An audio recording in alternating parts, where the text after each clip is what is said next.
அந்த நாள் காலை அவன் கையில ஒரு காகிதம். அதில் 2 வரிகள் மட்டும். Your services are no longer required.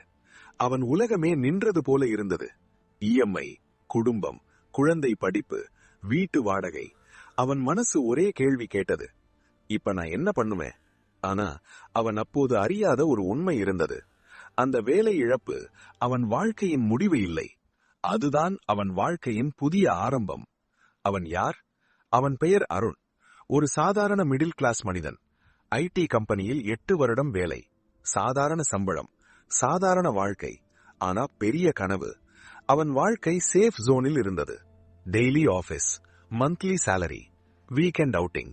அவன் நினைத்தான், என் வாழ்க்கை இப்படியே போகும். ஆனால் வாழ்க்கை ஒரு நாள் எல்லாம் மாற்றிவிடும். Company restructuring, lay off list. HR அழைத்தார். Sorry Arun, company situation. அவன் வெளியே வந்தபோது சூரியன் இருந்தும் அவனுக்கு இருள்தான். வீட்டுக்கு போய் எப்படி சொல்ல? அம்மா நம்பிக்கை வைத்திருந்தார். மனைவி அவனை ஹீரோ போல பார்த்தாள். அந்த இரவு அவன் அழுதான், யாருக்கும் தெரியாமல். உடைந்த மனம். நாட்கள் கடந்து போனது. ரெஸ்யூம் அனுப்பினான், இன்டர்வியூ அட்டெண்ட் பண்ணினான். ரெஸ்பான்ஸ் இல்லை. பேங்க் பேலன்ஸ் குறைந்தது, கான்பிடன்ஸ் குறைந்தது. அவன் மிரரை பார்த்து கேட்டான், நான் தோல்வியா? அவன் நண்பர்கள் எல்லாம் பிஸி. யாருக்கும் அவன் நிலை புரியவில்லை. அவன் தனியாக இருந்தான். திருப்பம். ஒரு நாள் அவன் மகள் கேட்டாள், அப்பா, நீங்க எப்போ ஆபீஸ் போறீங்க? அந்த ஒரு கேள்வி அவனை உள்ளிருந்து உலுக்கியது. அவன் முடிவு செய்தான், நான் காத்திருக்க மாட்டேன், நான் ஏதாவது உருவாக்குவேன். அவனுக்கு குக்கிங் இன்ட்ரெஸ்ட் இருந்தது. வீக்கெண்ட்ல ஃப்ரெண்ட்ஸுக்கு பிரியாணி செய்வான். அவன் யூடியூப் சேனல் ஆரம்பித்தான். முதலில் 10 வியூஸ், பிறகு 50, பிறகு 100. ஆனா அவன் விடவில்லை. புதிய ஆரம்பம். 3 மாதம். Consistency, learning, improvement.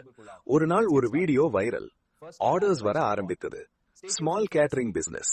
ஸ்லோவா growth. அவன் ரியலைஸ் பண்ணினான், வேலை இழப்பு அவன் திறமையை கண்டுபிடிக்க வைத்தது. வாழ்க்கை மாறிய தருணம். 1 வருடம் கழித்து அவன் முன்னாள் ஆபீஸ் சேலரியை விட 2 மடங்கு சம்பாதித்தான். ஆனா அது முக்கியமில்லை. அவன் சொன்னான், நான் இப்போ சுதந்திரம். அவன் வேலை இழந்த நாளை நினைத்தான். அது ஒரு சாபம் இல்லை, அது ஒரு பிளெஸிங். இந்த கதையிலிருந்து என்ன கற்றுக்கொள்ளலாம்? 1. வேலை இழப்பு ஈக்குவல் டு வாழ்க்கை முடிவு இல்லை. 2. சேஃப் ஜோன் தான் பெரிய ஆபத்து. 3. உன் திறமை உன் ரெஸ்கியூ. 4. தோல்வி ஈக்குவல் டு ரீடைரக்ட். 5. கடவுள் ஒரு கதவை மூடினால் காரணம் இருக்கிறது. இப்போ இந்த வீடியோ பார்க்கும் நீயும் வேலை இழந்திருக்கலாம், நீயும் மனம் உடைந்திருக்கலாம். ஆனா நினைத்துக்கோ, அது உன் வாழ்க்கையின் முடிவு அல்ல, அது ஒரு ரீடைரக்ட். நீ காத்திருக்காதே, உன் திறமையை கண்டுபிடி, சிறியதாக ஆரம்பி. ஒரு நாள் நீயே சொல்வாய், அந்த நாள் நான் வேலை இழந்தது என் வாழ்க்கையின் சிறந்த நாள். இந்த கதை உனக்கு பிடித்திருந்தால் கமெண்டில் எழுதுங்கள். நம்பிக்கை இருக்கிறது.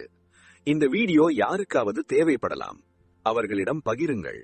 நினைவில் வை, வேலை இழப்பு உன்னை உடைக்கலாம், ஆனால் அது உன்னை உருவாக்கவும் செய்யலாம்.